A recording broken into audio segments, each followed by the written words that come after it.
sabia que a tabela periódica completa 150 anos em 2019? E que é também a partir dela que conseguimos encontrar os menores elementos da matéria, o quark e o gluon? O plasma de quark e gluons é uma fase da cromodinâmica quântica, que acontece quando a temperatura e ou a densidade estão muito altas. No Simplifísica de hoje, a professora Maria Beatriz Gay Ducati fala sobre o aniversário da tabela e explica que ela foi um dos grandes elementos para o entendimento da matéria. Pessoal, boa noite. Nós vamos falar sobre esse tema da matéria e da tabela periódica ao quark do plasma. O local é mais apropriado possível para celebrar os 150 anos da tabela periódica, uma vez que aqui, esse prédio que nós estamos transformado agora num belíssimo centro cultural, é o antigo prédio da Química da Universidade Federal do Rio Grande do Sul. Então, minha homenagem aos químicos, eu sou física, mas vou me aventurar um pouquinho nesse tema. Meu nome é Maria Beatriz Gay Ducati, sou professora do Instituto de Física da URGS e coordeno a área de Física de Partículas Teórica e Experimental. Então, a primeira pergunta que nós deveríamos fazer aqui, nesse momento, é o que é ciência, que vem a ser, então, o uso do método científico, empregado através de observações de fenômenos, desenvolvimento de modelos, realização de predições, construção de teoria e realização de experimentos, caso confirmatórios, repetir, até confirmar, se necessário, refazer a teoria. E, já que vamos falar da tabela periódica, vamos pensar o que vem a ser química, que podemos relacionar com árabe-quimia ou com o grego quima, que nesse caso aqui significa fundir metais, muito apropriado essa denominação para o início dessa ciência. E a física, do latim física ou do grego physique, que significa da natureza, e a minha área, física de partículas, que estuda os constituintes fundamentais da matéria e as interações entre os mesmos. Se estuda a matéria desde que a humanidade existe, ela se pergunta sobre os constituintes fundamentais, como é que as coisas são feitas, como é que se organizam. Então, em princípio, nós vamos estar falando de uns 25 séculos de busca. Podemos citar uma das sistematizações primeiras, a visão monoteísta, tudo formado pelo átomo como indivisível, digamos que seria a primeira vez que essa noção aparece concretamente, que se deve a Leucipo de Mileto, a Demócrito de Abdera. E outra visão, que é a pluralista, ainda nessa busca da elementaridade, ou seja, não só descrever o que nos cerca, mas também o que é elementar, para descrever o que nos cerca, com essa ideia de água, ar, terra e fogo, que se deve a Empédocles de Agragas e Aristóteles de Stagira, entre outros pensadores. E aí nós estamos aqui pelos 490, 430 a.C., 384, 322 a.C. Agora, para essa celebração dos 150 anos da tabela periódica, como um dos nossos grandes caminhos do entendimento da matéria, nós vamos nos referir a uma rota que começa com essa ideia de pedra filosofal e está, nesse momento, no H. Sônico. Essa trajetória se deve a inúmeros pesquisadores, eu vou elencar aqui alguns que tiveram ideias, propostas e resultados muito contundentes. Naturalmente que eu não vou esgotar toda essa história, toda essa trajetória. Então, esse aqui é o elemento que é o mais recente acrescido à tabela periódica. E, entre os muitos contribuidores dessa construção científica, que atualmente se apresenta dessa forma, temos inclusive o Newton, que a gente conhece prioritariamente como um dos físicos, possivelmente o físico mais relevante. Em algumas análises, ele é tido como o físico da mais relevante contribuição científica para a física. E A tabela, como nessa versão que agora se apresenta, ela se deve prioritariamente ao químico Mendeleev. E o Rutherford, ele vai aparecer aqui na nossa apresentação, é aqui nós devemos efetivamente a ideia de um átomo constituído por núcleo e elétrons orbitando em torno desse núcleo. Isso já vai aparecer. Antes de ser química, era alquimia. E várias pessoas contribuíram para essa fase, vamos chamar assim. Entre outros,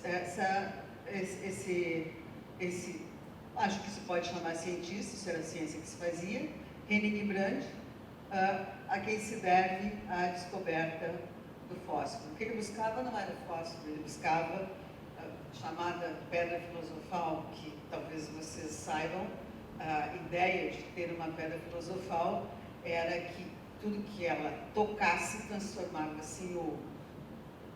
Os humanos gostam muito de ouro ou coisa semelhante. Isso aqui é um quadro que remete a essa ideia da busca da pedra filosofal, da procura da pedra filosofal. Outro contribuidor importante, e aí num conceito já de maior sistematização, é Robert Boyle, que vai nos dar esse livro, o primeiro livro científico sobre química, ou pelo menos ele é considerado o primeiro livro científico de química, e se chama The Set Alchemist, publicado em 1680. E, de qualquer maneira, na própria capa do livro, fala em alquimia. A seguir, podemos dizer que a química moderna teria sido inaugurada por Lavoisier, um nome que é, aliás, bastante conhecido, que nos brinda com esse tratado elementar de química, publicado em Paris, como bom francês que ele era, e nos apresentando essa primeira classificação dos elementos já numa certa ordenação interessante, aqui de 1789. Mas, de uma certa medida, isso não passa, sim, de uma listinha que ainda não está muito organizada, segundo princípios que se possa referir e repetir. Aí sim, alguém vem com uma ideia que tem algum interesse, que é a lei das tríades, Johann Dobereiner, nesse ano aqui de 1817, e aqui o curioso é que ele organizou esses elementos, assim, em jeitinho de tríades, e o que ele se deu conta, e não foi sozinho, outras pessoas também tiveram essa análise, é que na tríade aqui, por exemplo, o elemento central teria a massa como provida da média dos dois dos extremos.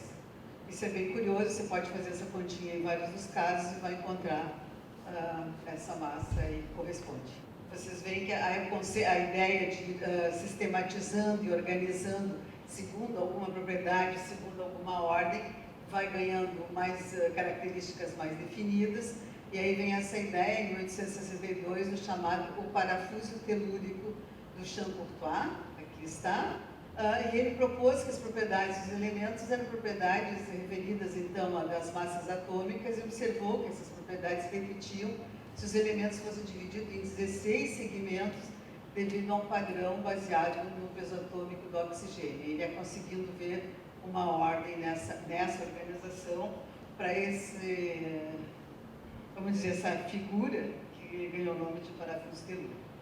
Agora aqui já melhora um pouquinho, é a classificação por grupos, lei das oitavas, devido a John Leland, e esse trabalho é de 1863, e ele organiza os materiais dessa forma, sugere que os elementos vão se repetir, ou seja, melhor dito, as propriedades, então, quando ordenados de forma similar à escala musical. Então, isso é chamado de lei das oitavas.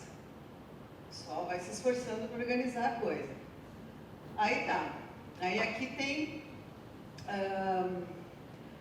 duas importantes contribuições extremamente significativas, e aqui a gente já conhece um pouquinho, quem se dedica a estudar química, a tabela então de Mendeleev, que é de 1869, essa é a primeira versão da tabela de Mendeleev em 1869.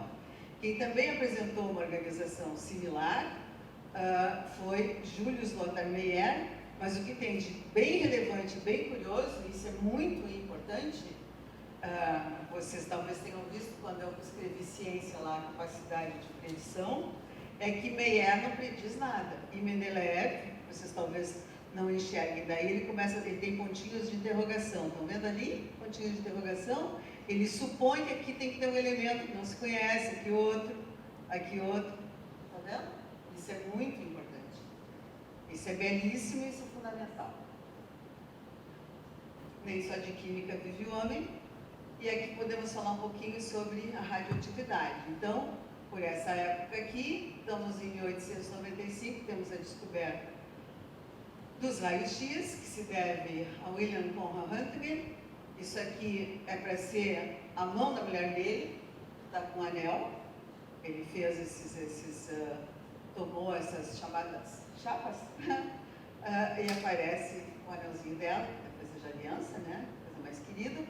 Então, aqui, investigação então, sobre chamada fosforescência vai nos levando a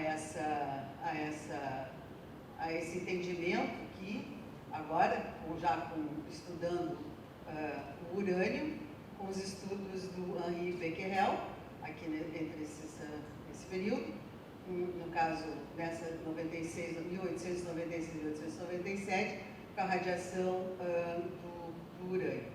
Então, estamos aí começando a entrar no campo da radioatividade, e aí vem gente que a gente vai, aos poucos, conhecendo a relevância da física que esse pessoal foi fazendo. Aí entra esse setor dos gases nobres, que passou a ser incorporado, então, à tabela lá por 1904, onde as pessoas que mais contribuíram para essa integração de novos elementos a essa tabela são William Ramsay e Lord Herlihy, que foi colaborador, a quem nós devemos também várias outras contribuições científicas. Aí, voltando um pouquinho para a física, se vocês viram esse fundo, hora química, hora física, não sei se isso chamou a atenção de vocês, mas a gente pensou em fazer dessa forma. Partículas beta, que justamente vão ser obtidas mediante experimentos de raios catódicos, e aí quem vai se envolver nesses experimentos são Joseph John Thomson, John Seeley Townsend, Robert Anders Millikan, e aqui nós vamos começando a chegar na descoberta da carga e da massa do elétron, com esses experimentos das chamadas partículas beta, que depois vão ser entendidas como, na verdade, elétrons. Então, esses elétrons, aí volto para o nosso amigo Becquerel, através das descobertas do casal Marie e Pierre Curie, vão descobrir que essas partículas chamadas beta são os próprios elétrons. Aqui está o casal Curie, esse trio trabalhou junto em Paris e fizeram contribuições inestimáveis. A preocupação agora é com a periodicidade em relação às cargas, e aqui vem Moseley, que por alguma razão está cortadinho o nome dele aqui, até aqui está, mas ali estava, ele estabeleceu, muito jovem, aos 27 anos, ele estabeleceu com uma técnica de espectroscopia de raio-x, que essa sequência de elementos químicos na tabela e as propriedades tinham a ver com a carga de seus núcleos e não exatamente com a massa. Então agora nós passamos a nos preocupar mais com a carga do que com a massa. Primeiro a massa estava sendo, digamos, a propriedade física, química mais relevante, mas agora há uma preocupação muito mais significativa com a carga. E aqui a tabela periódica moderna, com a carinha que nós já estamos habituados. Se vocês olharem a primeira, ela deve voltar aqui, já com as linhas dos lantanídeos e dos actinídeos aqui embaixo apresentadas, não é? Da data de 1955, se devendo ao químico Glenn Seward. E aqui está ela, belíssima, belíssima, cheia de ciência. Tem 1000 informações aqui que eu não estou destacando na nossa palestra de hoje, não dá tempo de falar de tudo. Cada grupo efetivamente organizado aqui, não metais, gases nobres, etc, etc. A linha dos lantanídeos, a linha dos actinídeos, dá para ficar horas aí falando sobre cada uma dessas, de linhas, de colunas, enfim, dá para explorar de distintas maneiras o conteúdo científico que temos nessa tabela. O Instituto de Química está oferecendo para quem aparece lá uma copiazinha dessa tabela. Eu ganhei uma recentemente. Aí tá, tabela periódica.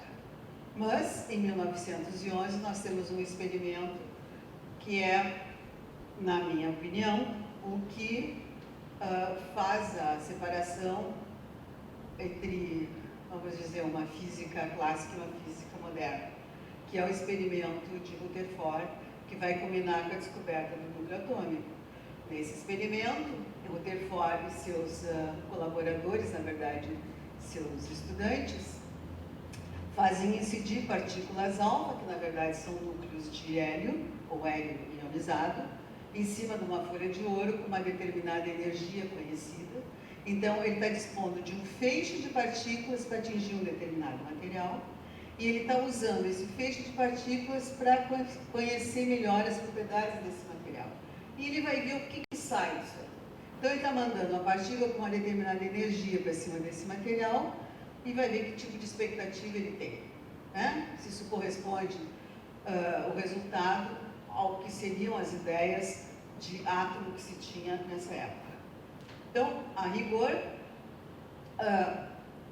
se os átomos fossem com aquela ideia de ser as partículas negativas imersas num material, todo ele plenamente cheio positivo, ele não teria esse resultado de desvios de grandes ângulos. Isso só é possível se a carga positiva tivesse toda concentrada e essas partículas alfa, que eu disse que correspondiam a átomos de hélio ionizados, retirada a carga dos elétrons, portanto a carga negativa, eles se comportariam como sendo repelidos quando se aproximavam desse núcleo, desse material, em experimentos que ele fez com lâminas de ouro, entre outros. Bom, isso aqui já envolve uma interação, uma das interações fundamentais, e uma descrição matemática desse processo. Então, isso é uma grande evolução científica, uma revolução esse experimento, do ponto de vista científico, do ponto de vista intelectual. Então, nós estamos passando de um átomo que é uma bolinha, de um átomo que é uma bolinha com cargas negativas misturadas lá dentro, com alguma coisa que eu não entendo muito bem, que é aquele núcleo positivo ali, alguma coisa fora do núcleo positivo, para esse átomo planetário, para esse átomo difuso tratado do ponto de vista da mecânica quântica. E essa trajetória de desenho aqui, de figurinha, nós podemos atribuir a muitos nomes, mas vamos chamar atenção para alguns deles. Por exemplo, Dalton, que foi um dos primeiros, fora lá os gregos, que veio com a ideia de átomo, daí o Thomson, daí o Rutherford, que eu expliquei para vocês, e aí entramos na seara da mecânica quântica, que eu não vou desenvolver aqui hoje com vocês, infelizmente, numa outra ocasião. Mas aí, aqui também eu poderia elencar muita gente. Mas esses dois aqui estão nos botando daqui para cá, mais ou menos, tá? Muito bem. Não é lindíssimo isso? É uma coisa maravilhosa. Mas essa organização da matéria envolve forças fundamentais. Forças fundamentais, vamos ver o que a gente sabe um pouquinho de força fundamental. Tem coisa, voltou o Newton. Está aqui, ó, teoria universal da gravitação. É isso aqui que muita gente que estuda as grandes contribuições à ciência julga que é o maior resultado que nós temos na física. Pode ser que sim, pode ser que não sou eu que vou dizer o que é e o que não é. Entretanto, a teoria da gravitação, ou a força gravitacional, ela tem coisas parecidas com a força eletromagnética. ou seja, os trabalhos devido a Maxwell, aqui em 1855, olha lá o Newton em 1686, referente a campo elétrico e campo magnético. Teoria eletromagnética e depois, mais adiante, quando a gente sabe já a mecânica quântica, nós vamos quantizar essa teoria e vamos escrever a eletrodinâmica clássica. O que elas têm de igual, de parecido? Elas vão com o inverso do quadrado da distância.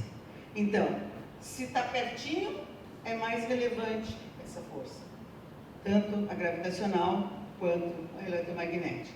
Se está muito distante um corpo do outro ou uma carga da outra, é menos relevante, menos intensa. Então, do ponto de vista geral, elas têm o mesmo comportamento.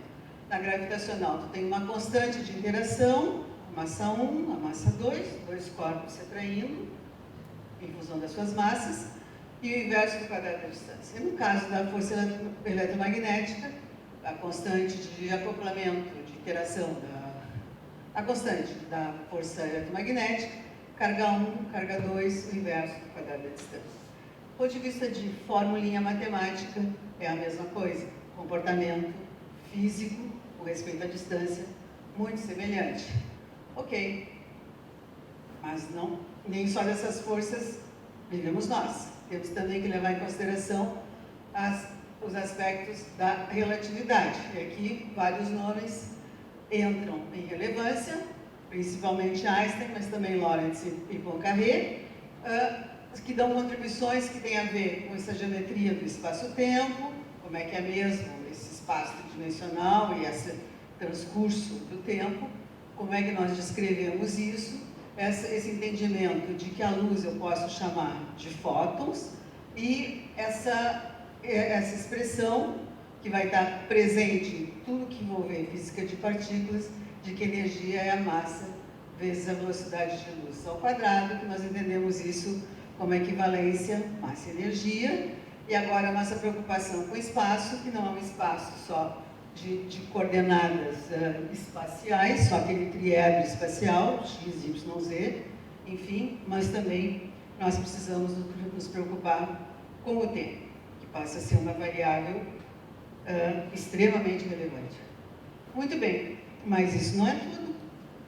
Nem só de força eletromagnética e força gravitacional, ou interação eletromagnética e interação gravitacional vive a física, ou vive o universo. Nós também precisamos nos preocupar com a força nuclear fraca e com a força nuclear forte. Na verdade, essa aqui, essa chamada força nuclear fraca, nós já estivemos em contato com ela, mas não a identificamos. Isso é o que está presente, ou essa é a força relevante, no fenômeno da radioatividade, quando as partículas, os núcleos, na verdade, os átomos ou os núcleos, emitem partículas, radiação. Tá? Ali é a força nuclear fraca que está vigorando. E essa aqui, a força nuclear forte, o povo ainda não sabia muito bem. Já tinha entendido que tinha um núcleo. Aquele núcleo, na verdade, não discuti isso com vocês, mas ele é todo de partículas positivas, tudo bem pertinho, numa distância bem pequenininha, num tamanho bem pequenininho, que é lá o centrinho do nosso átomo. Esses elétrons desse sistema planetário que a mecânica quântica nos descreve, estão muito distantes desse núcleo. Como assim que aquele monte de prótons está todo juntinho num espaço tão pequeno? E a tal da repulsão da energia, da força, da interação eletromagnética. Como é que cargas iguais estão tão próximas, tão juntinhas numa região tão pequena? Isso não é uma contradição com a força, com a interação eletromagnética? Sim e não. Aí é que vem essa ideia, essa proposta da força forte, ou força nuclear forte. Aí nós vamos explicar da seguinte maneira. Existe uma quarta interação que é mais intensa em pequenas distâncias do que em grandes distâncias. Ela é de outra natureza, ela é diferente da interação eletromagnética, ela não tem a ver exatamente com as cargas, mas como são esses constituintes dessas partículas que são os prótons ou os nêutrons. Então tem que entender isso aí um pouquinho melhor, isso aí é tudo meio novo. Não deu para entender isso com a mecânica quântica, com a relatividade, não pertence, é outra ideia, é uma coisa totalmente nova.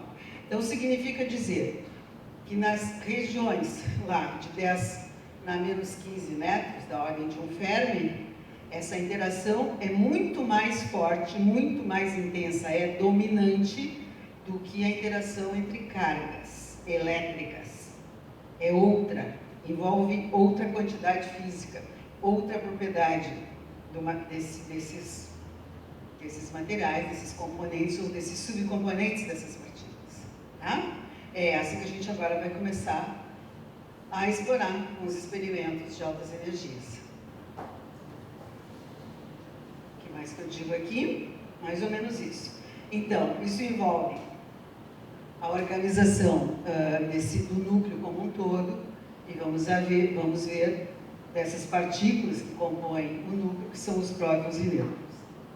Então, na verdade, nessa nossa ideia aí de universo, bem no início, no chamado começo lá, logo após o Big Bang, essas 4 interações, elas estariam unificadas e, à medida que foi esfriando o universo, e ao mesmo tempo o tempo passando, transcorrendo, houve a separação dessas forças. Primeiramente a gravidade, depois a forte, depois a fraca, segue aqui a eletromagnética. Como se fossem rompendo simetrias. Essa é a linguagem que a gente usa na física, foram rompendo simetrias em momentos distintos. Então, se isso é fato, a gente deveria analiticamente, matematicamente, conseguir descrever essa unificação em algum momento, analiticamente, na conta. Ou essas 3 aqui em algum momento, tipo descrevendo o que está acontecendo nessa fase, descrevendo o que está acontecendo nessa fase. E mais adiante, tentar unificar a gravitação para descrever nessa fase. Esse era o sonho do Einstein, a unificação das 4 interações. É isso que se pensa, então. Primeiramente, unificar eletricidade e magnetismo, que é o que se chama teoria eletromagnética. E essa nós já temos desde sempre, praticamente. Depois, unificar com a força fraca. Depois, unificar com a força forte. Depois, unificar com a gravidade. Cada vez que nós vamos fazendo essa unificação, nós vamos envolvendo uma matematização cada vez mais sofisticada. Isso dá para relacionar com algo que se chama teoria de grupos, que é um ramo da matemática, que eu não posso desenvolver nesse momento aqui com vocês, mas isso, cada grupo desses que reflete essa unificação tem quantidades que são conservadas e que nós conseguimos medir experimentalmente. Então, aqui é o grupo 1, aqui é o grupo 2, quando tu unifica com a força forte é o grupo SO3, SO2 eu falei aqui, o 1, unitário 1, special unitário 2, special unitário 3, outra hora eu conto mais sobre isso para vocês. Aqui, essa linguagem aí de supercordas e membranas, que alguns já devem ter ouvido falar. Que nomes são relevantes daqui? Entre muitos outros, eu posso citar para vocês Steven Weinberg, Sheldon Lee Glashow e Abdul Salam. Esse povo aqui, a gente deve a eles parte da unificação. Então, qual é a composição desse universo? Átomos, fótons, neutrinos, que eu não falei muito para vocês sobre isso, mas enfim, isso é tudo que nós conhecemos? Parece que não. Então, vamos pensar, temos átomos, estrelas, galáxias, etc. Bom, hoje já sabemos que nós temos que nos preocupar com matéria escura, energia escura, é todo um outro aspecto de investigação que nós buscamos nos aceleradores certos indícios desse tipo de física. Então, esses prótons e nêutrons, então, que nós estamos nos dedicando a eles, são realmente fundamentais. Aí é que vem essa ideia do modelo de quarks, que é de 1964, se deve a George Zweig, Murray Gell-Mann, que já apareceu ali. E Gell-Mann, Zweig, partículas, então, os hadrons, como representações matemáticas, vamos novamente tentar sistematizar e organizar e tentar simplificar isso que nós estamos vendo. E eles vão propor que nós temos 3 constituintes elementares, aos quais eles deram o nome de quarks, e os bários, já vou explicar, são compostos por 3 quarks e os mesons são compostos por um quark e um antiquark. Será mesmo que ser bem assim? A gente mede essas coisas, a gente acha? Tem na natureza? Bom, só para mostrar um pouquinho. Então, essa ideia de sistematizar e organizar essas partículas, aqui nós temos a ideia de um próton, que seria composto por um quark U, um quark I, um quark D, aqui um nêutron composto por um quark U, um quark D, um quark D, e outras partículas que foram justamente sendo conhecidas e descobertas. E aqui também, vou chamar a atenção para essa pontinha aqui, que são os chamados multipletos, vocês terem que ver uma vez na vida, pelo menos. Mas quando foi composto esse multipleto aqui, que já envolvia várias partículas conhecidas, ele precisava dessa partícula aqui, composta por 3 quarks S, que é o quark strange. Então, essa aqui é o ômega zero. Essa aqui, ela foi, tipo assim, tem que ter, que nem aqueles pontos de interrogação lá do Mendeleev. Exatamente igual, ou muito parecido, ou dentro da mesma proposta. Estou fazendo uma teoria organizada, vou prever. Falta isso aqui, a natureza tem que ter isso aqui. E tem, foi descoberto. E outros que eu poderia elencar aqui, não vai o caso. Bom, então isso aqui são padrões do caminho óptico, que são indicações de subestrutura dos hadrons, e isso revela simetrias dessa interação, que é a interação forte. Ou seja, esses quarks, essa ideia de subcomponentes para compor prótons e nêutrons e outras partículas que nós encontramos na natureza. Se mede nos raios cósmicos, se mede em laboratórios, se algumas se mede ao nível do mar, vindo dos raios cósmicos. Ou mais altos, botar o teu experimento mais lá para cima. Bom, se diz que essa ideia deles terem dito quarks tem a ver com um texto de Goethe, de pobre Deus em cada quark mede seu nariz, há controvérsias. Pode ser que sim, pode ser que não. Como é que é mesmo isso aí? Então tá. Então um próton que tem carga positiva 1 seria composto por um U e um D que teriam cargas fracionárias. Só que na natureza, a gente não mede nada com carga fracionária, isoladamente. A ideia é muito boa, vamos ver se ela vinga, se vai para frente. Ou seja, se tu vai realmente conseguir escrever tudo que é partícula que tu mede na natureza, sejam mesons, sejam bários, em função desses subcomponentes, 2 ou 3. Vamos ver. E aí, o nosso nêutron, carga zero, seria um UDD, mais 2/3, menos 1/3, menos 1/3, vai dar uma carga zero.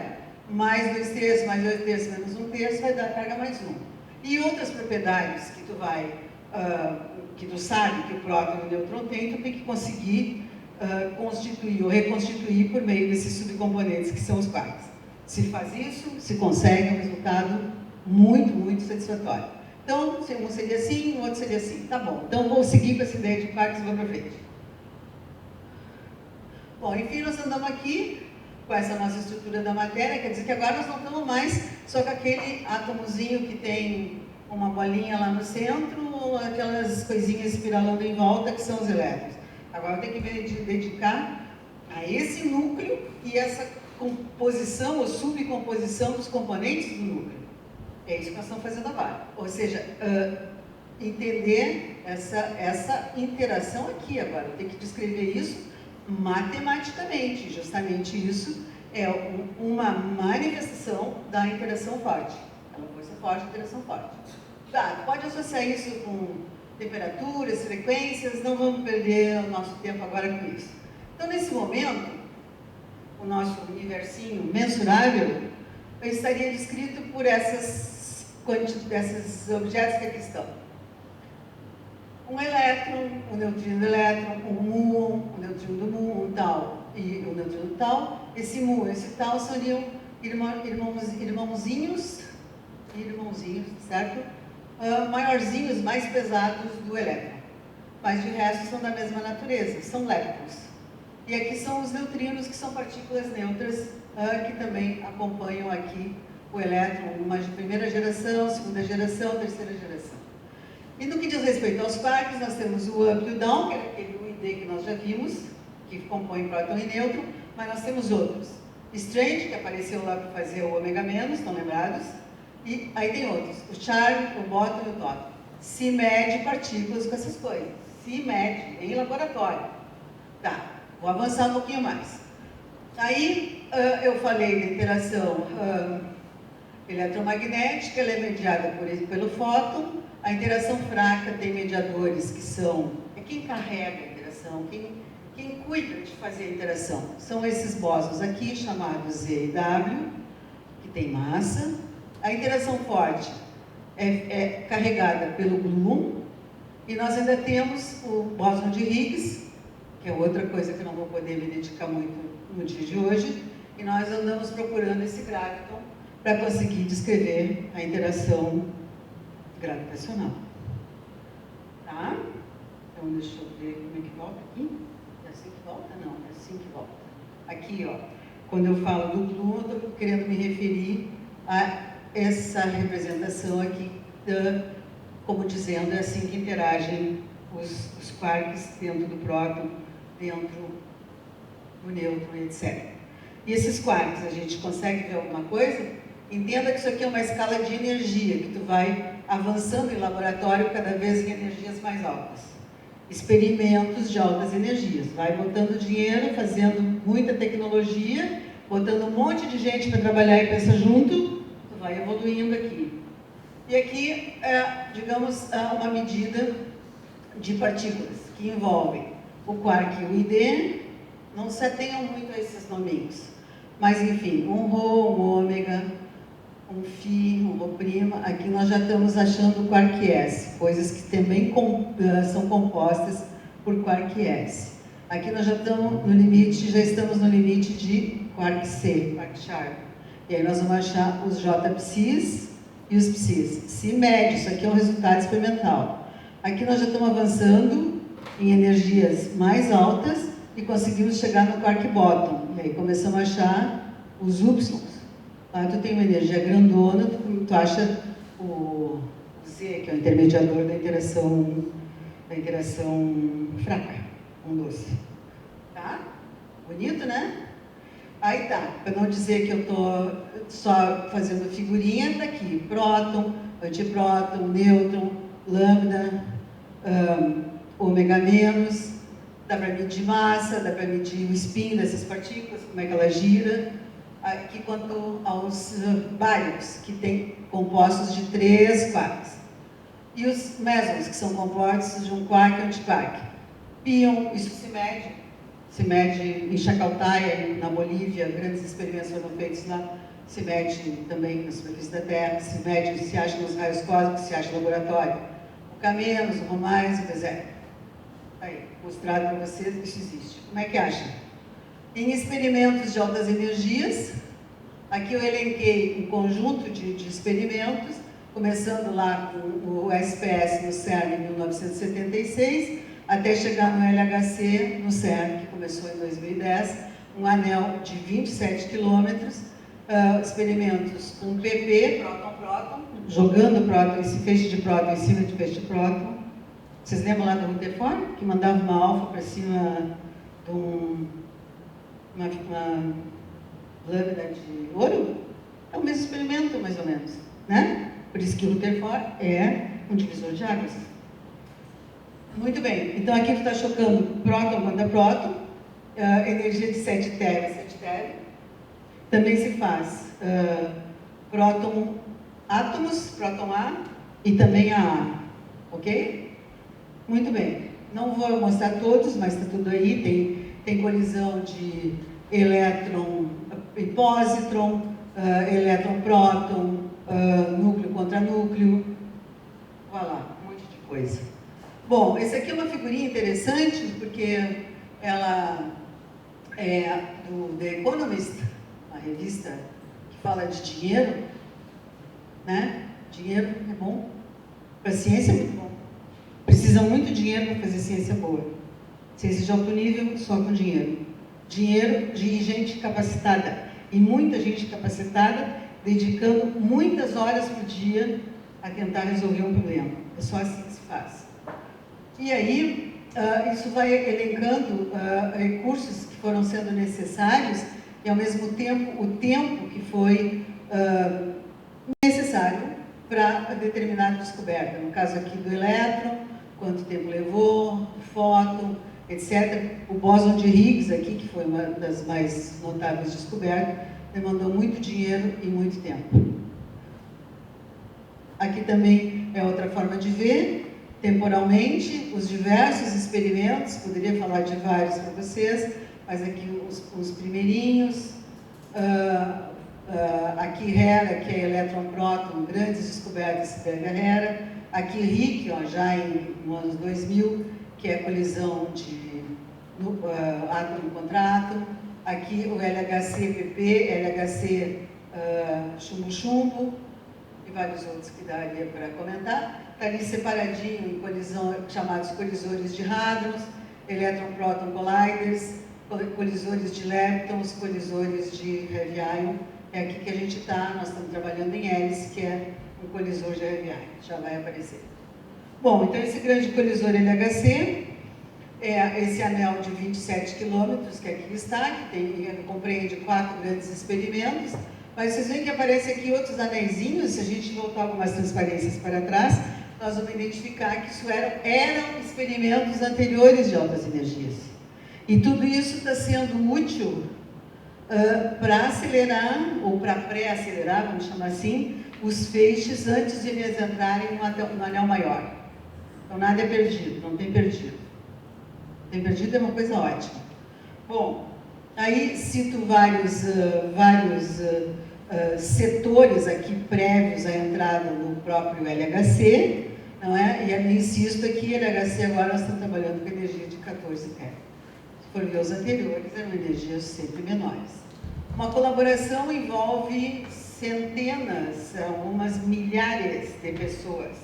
A nossa colaboração ERIS tem 1.800 colaboradores, entre físicos, engenheiros, técnicos de acelerador, técnicos de coleta de dados, envolve 1.800 pessoas altamente qualificadas, fora toda a estrutura administrativa do CERN. Como é que é isso mesmo? Então, tem uma distribuição de usuários do CERN por nação, então o CERN já vai aparecer onde é que se localiza, e são categorias distintas, cada país tem países membros, tem membros associados, tem observadores, enfim, e outros que ainda não estão tentando. O povo que está tentando está aqui, nós estamos tentando ser um membro associado. O que isso demanda? Demanda convencer setores importantes dos governos para que acreditem que nós somos cientistas sérios e sérias, né, Gris?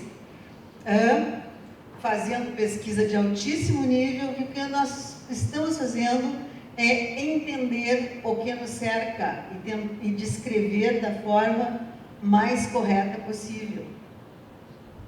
Muito bem, um dia nós vamos deixar de ser vermelhinho ali e vamos ser azul. No que diz respeito a essa grafia que está aqui. Só isso que eu quero dizer com essas coisas. Tá. Curtiram? Vamos lá. Feitos do CERN. Dá para elencar um monte de coisa, né, pessoal? Eu não vou ficar me detendo muito aqui, mas isso aqui eu acho legal, ó. Descoberta de corrente neutra na câmara de bolhas Gargamel, que é uma máquina bem antiguinha, coisa mais amada, de 1973, em que se descobriu, se conseguiu entender que a interação fraca tinha 2 tipos de mediador, um carregado, ou 2 carregados no caso, o ABV mais e menos, e o Z0. Tá? Então, a descoberta da corrente neutra foi uma coisa importantíssima, porque a interação fraca é muito difícil de descrever matematicamente, muito difícil. Precisava descobrir isso aí para a gente se convencer que a proposta matemática que existia estava correta. Que ela assim, mexe com, como é que se diz? O pensamento comum, né? Tá, e aí, por exemplo, que estão então o WV mais Z0, ali. Vamos ver, aqui se vocês vão gostar, em 1990 a criação do World Wide Web, digamos assim, não tem nada a ver com acelerador, né? Não tem nada a ver com acelerador, mas tem a ver com o fato de que essas colaborações envolvem muitas pessoas, a gente tem que passar informação rápido um para o outro e para muita gente, tem que estar todo mundo na mesma vibe o tempo todo. E foi ali, numa salinha ao lado, duas, de uma que eu fiquei em uma das minhas visitas ao CERN, unicamente como física teórica, uns anos atrás, aí, sei lá, então, 7, 8. Tá. E, tipo aqui, em 2012, a descoberta do bóson de Higgs, está aqui o seu Higgs, nos experimentos CMS Atlas. Já vão aparecer esses experimentos melhorzinho aqui. Muito bom. Então tá, então a LHC é uma maquinona, na sala de medida fica assim, todo mundo super atento, envolve os detetores, que são uma engenharia e uma física de detetores extremamente complexos, e sistemas de medição e de simulação de eventos. Onde que é? Lá atrás está o Mont Blanc, físicos que ficam muito tempo lá, eles aprendem a esquiar bem direitinho, porque tem, né, se trabalha, mas também tem, às vezes, um sábado, um domingo. E, enfim, isso aqui é na fronteira de Suíça e França, ou seja, entre Genebra e Saint-Denis, Genebra na Suíça, Saint-Denis na França, e os experimentos são localizados assim, CMS está aqui de um ladinho, LHCb, Atlas e Hélice, que é o nosso ali. Nós estamos no lado francês. Isso aí está, na verdade, a 100 metros do solo, o anel todo está a 100 metros do solo, enterrado, tudo isso lá embaixo. Quando as cavernas estão abertas, a gente consegue visitar lá embaixo, eu já visitei vários deles. Quando tem fecho, não pode ficar fechado naturalmente. E a gente trabalha aqui em cima. Ok. Uma simulação de evento é toda uma técnica que você faz em função do que está colidindo, que energia está colidindo, onde é que é o vértice de colisão, etc, etc. E depois compara com os resultados que saíram, vendo se a descrição é consistente, etc. Então, esses experimentos estão aí, Atlas, CMS, LHCb e Hélice. Hélice é a Large Ion Collider Experiment, que eu falei para vocês que era colisor de íons. Então, nosso objetivo está, sobretudo, nesse. A carinha, um pouquinho assim, um desenho de cada um deles, Hélice, LHCb, Atlas e CMS, são máquinas extremamente sofisticadas. O experimento, então, se dá disso, você tem esses anéis de colisão e tu vai indo com o grupo da colisão, o tempo referido aqui, colisão de prótons, entende isso como uma colisão de quarks, com produção de novas partículas, eventualmente descoberta de eventualmente novas partículas ou novos resultados que nos conduzem a completar a teoria no instante que ela estiver em aberto.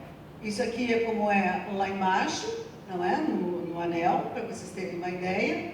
Dá para a gente perceber a curvatura desse anel.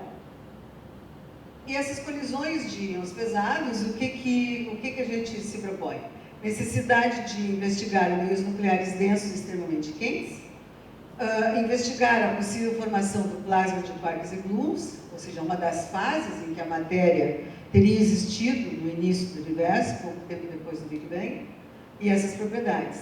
E verificar essa consistência da teoria da interação forte, que se chama cromodinâmica quântica, popularmente conhecida como QCD, nesse regime, e o chamado confinamento dos quarks, que é o fato de que você não consegue ver o quark isoladamente, você consegue ver partículas compostas por quarks.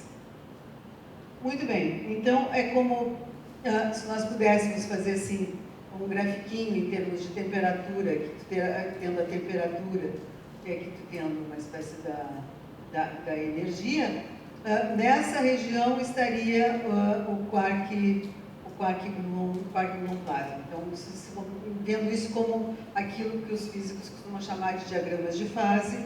Teria uma parte com gás hadrônico, uma parte que a gente chama de um supercondutor de cor, e aqui estaria o quark gluon plasma, aqui que o começo do universo, então a gente estaria entrando numa fase mais para cá. Dá para, digamos, representar isso em termos de temperatura, e aqui vocês lembram que eu mostrei para vocês o J-psi, o Y, que tem bóton, que tem o quark mais pesado, estaria numa temperatura mais acima, ou seja, tu precisa gastar mais para produzir Y do que tu precisa gastar para fazer J-psi. J-psi pesa menos, tu vai produzir mais facilmente. Quer dizer, mais facilmente, coisa nenhuma, porque quando vocês viram o primeiro gráfico que eu mostrei dessas coisas, no começo eu não achava J-psi, se eu tivesse uma energia muito baixa eu não acho.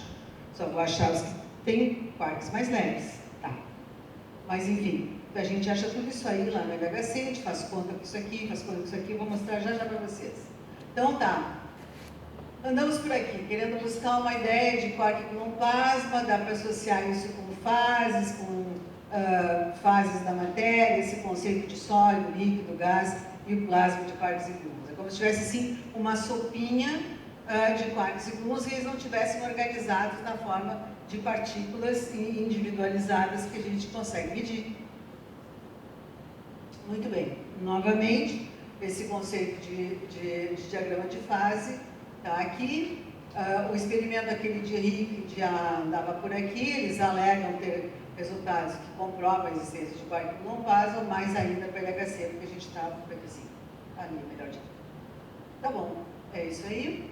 E o experimento hélice, que é esse que nós estamos, 10 mil toneladas, colim de chumbo, próton-núcleo, próton-próton, a 172 institutos vinculados, no Brasil, USP, Unicamp, que não é deste ano, né? Tinha que atualizar isso aqui, é de 2015, esse erro eu tenho que arrumar. 2015, pessoal, nós entramos ao FURGS, tá?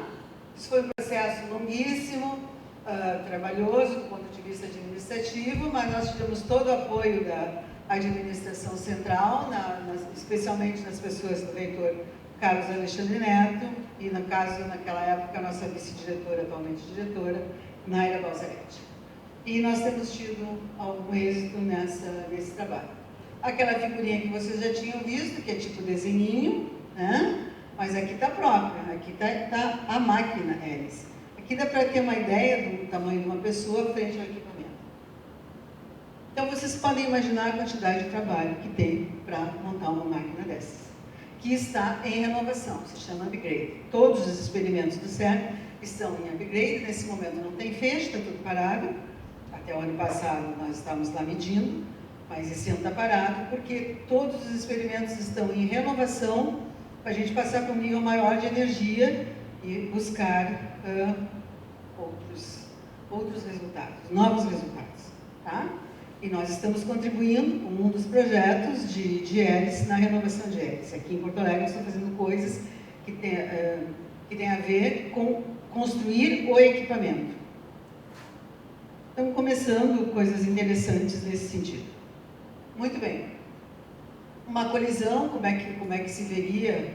Aqui está um evento, está toda a classificação desse evento, uma colisão chumbo-chumbo, com energia de centro de massa de 2,76 TeV, tem coisas com energia muito maior. Essa aqui, no caso essa, né, com 13 TeV, ali a data do evento, o evento todo classificadinho, ó, todo classificadinho. E essas colisões, então, são assim, ó, no caso, por exemplo, um ouro-ouro. E o que isso faz exatamente? Para que mesmo nós estamos fazendo isso? Porque ela simula condições a 10 na menos 10 segundos após o Big Bang. Dentro do conceito de Big Bang, porque tudo que nos cerca veio de um Big Bang. Tem gente que não acredita, vamos ver, sabemos. Muito bem. Então, tu lida com grande concentração de matéria e, entre outras coisas, tem uma fase que é essa de quark e gluon plasma. Então, isso é como seria lá a colisão de núcleo lá dentro, ouro, chumbo, não sei. Ouro é legal, né? Porque, como assim, é uma referência ao Rutherford, o mesmo experimento dele foi com ouro. Eu acho isso muito lindo.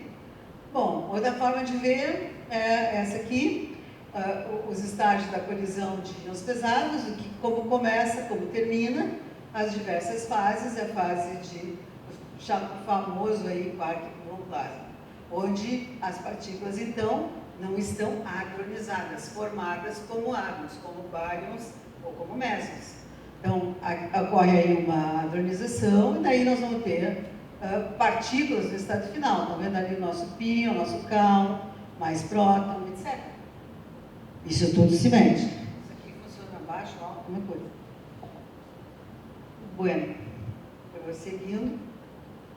O que nós fazemos? Aqui no GFPy, na parte teórica, nós nos dedicamos muito à produção de quark-ônia. Quem é o quark-ônia? O JPSI, por exemplo, que é um CC barra.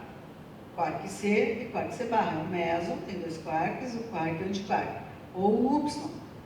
O Y, que é um B e um B barra. E tem estados excitados, um S, 2S, 3S. Nós fazemos esse tipo de física, tá?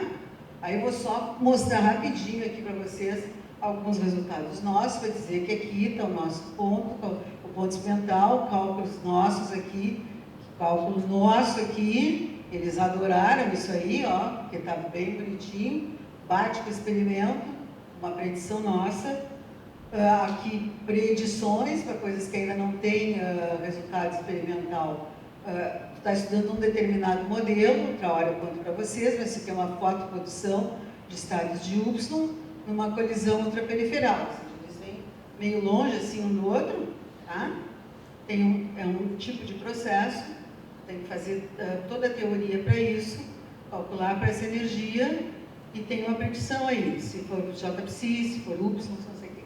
Então, ali os grafiquinhos que, quando eles tiverem já analisados os dados desses experimentos, a gente vai poder ter uma comparação bem bacana. Por que tem curvas diferentes? Porque isso aqui é um detalhezinho no modelo, um outro detalhezinho no modelo. Pode ser que seja por aqui, pode ser que seja por ali. Vamos ver. Tá?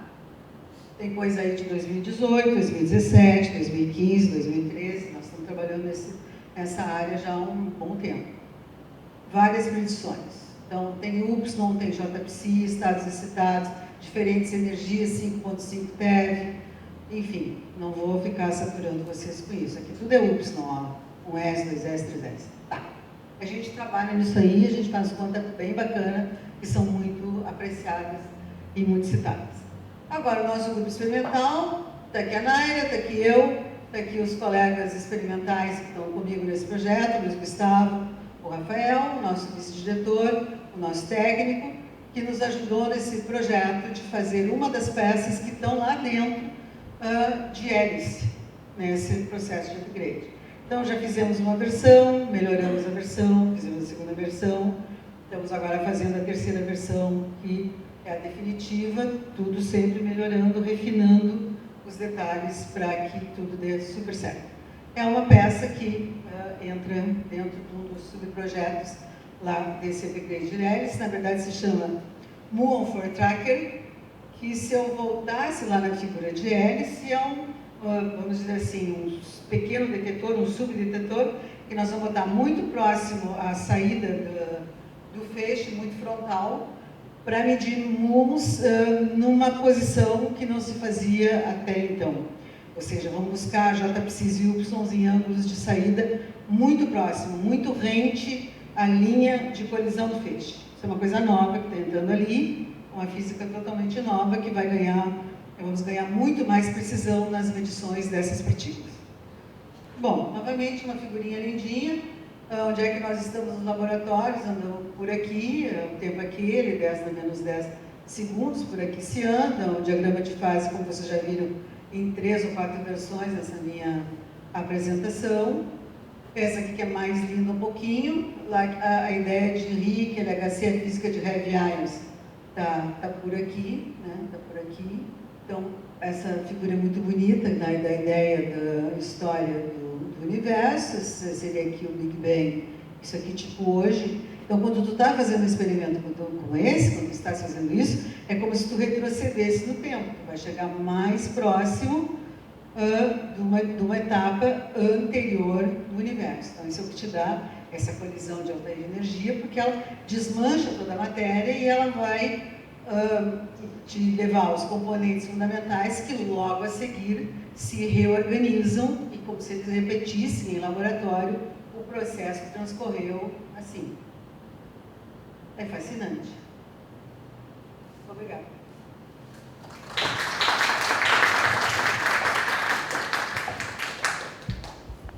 E aí, Gostou do Simplifísica? Para assistir mais, é só entrar no canal do YouTube da URGS TV. É youtube.com/URGS TV e escolher o programa que você quiser. Até mais!